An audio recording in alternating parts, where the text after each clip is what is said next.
My name is Adrienne Lynch, and I'm here in Columbia, California, where the gold rush was once very popular. Now, the gold rush was one of the most colorful eras in California's history. It was lured by the promise of instant riches, and men descended upon California's gold country from all over the world. Towns sprung up instantly, where once only hills and trees covered the area. Suddenly appeared stores, saloons, and boarding houses. So here is an actual newspaper office in Old Columbia. And if you follow me over here, you'll see an old boarding house where the miners once lived.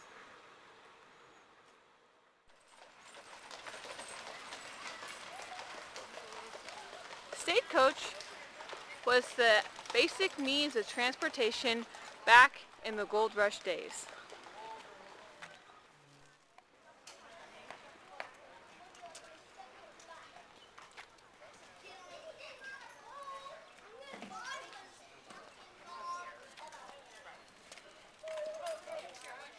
Hi, I'm here with Mike, and we're just looking at how mining is actually accomplished and how gold is actually brought up through the pans. And I'm just going to ask him a few questions about the business of mining. So, Mike, what is this structure called? This right here is just a trough. And this is where we have the sand and gravel for teaching purposes of the placer mining of the gold pan. Oh, okay. And so I noticed how some of the miners, they swish the water in their pans. Why did they do that? Well, they swish the pan back and forth to break up the gravel Okay. so that the gold is very heavy. It will go instantly down and hit the bottom of the gold pan. That's where you want the gold, on the very bottom of the gold pan. Okay. Makes sense. So a lot of this is the gold actually comes from the dirt, of course. So where does all this dirt come from? It comes from either ancient rivers or present-day rivers. Oh, okay. Columbia Gold District is an ancient river bottom. It was dry diggings, and so we would have to bring the water to the dry diggings to wash out the gold. Okay. And what about the water? Where does the water come from? It came by ditch or plume Ditch and from plume. the Sierra.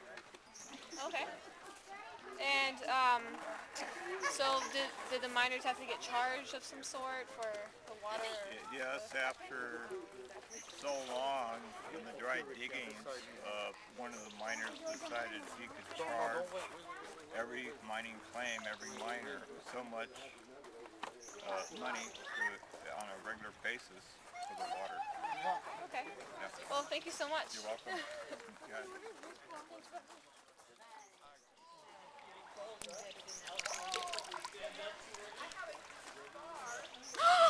Oh, God. Stupid sunlight. I thought that was something right there. It's not.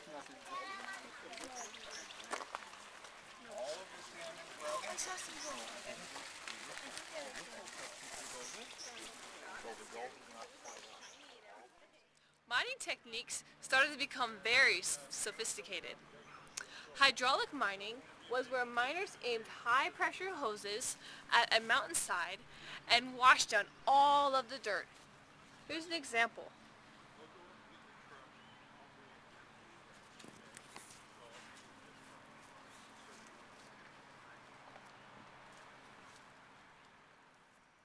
So what did the miners do when they needed power?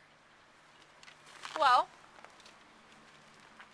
look at this water wheel, for an example. When the water hits these cups down here, it just scoops the water up. The wheel turns, causing this whole grindstone to turn. And it's connected by a belt. And here's an example of a smaller one. Again, the water hits these cups, causing it to move. It's attached by a belt. And then in turn, causes the grindstone to rotate. Now look at this rock crusher.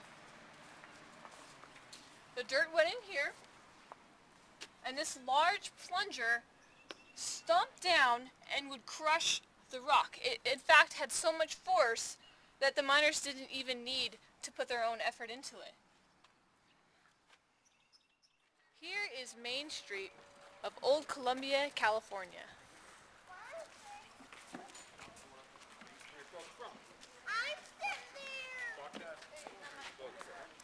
And look at this old bank. You might remember the name.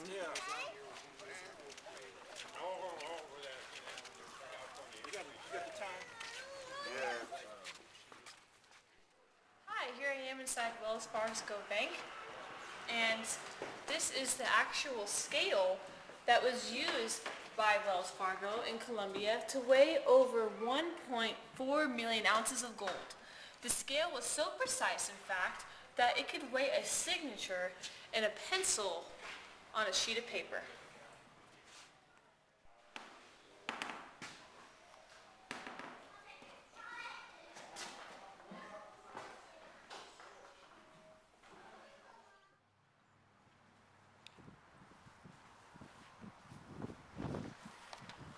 California's mining town established their own systems of justice.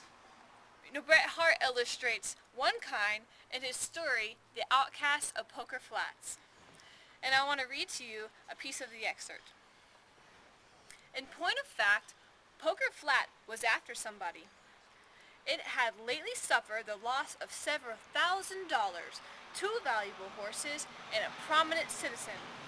It was experiencing a spasm of virtuous reaction, quite as lawless and ungovernable as any of the acts that had provoked it. A secret committee had determined to rid the town of all improper persons. This was done permanently in regard of 2 men who were hanging from the boughs of a sycamore in the gulch, and temporarily in the banishment of certain other objectionable characters.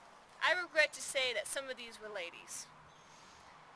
Anyways, it goes on to explain how people of objectionable characters were put in places like these. And this rustic jail, built of rock and mortar with a tin roof, was a final destination for many a miscreant.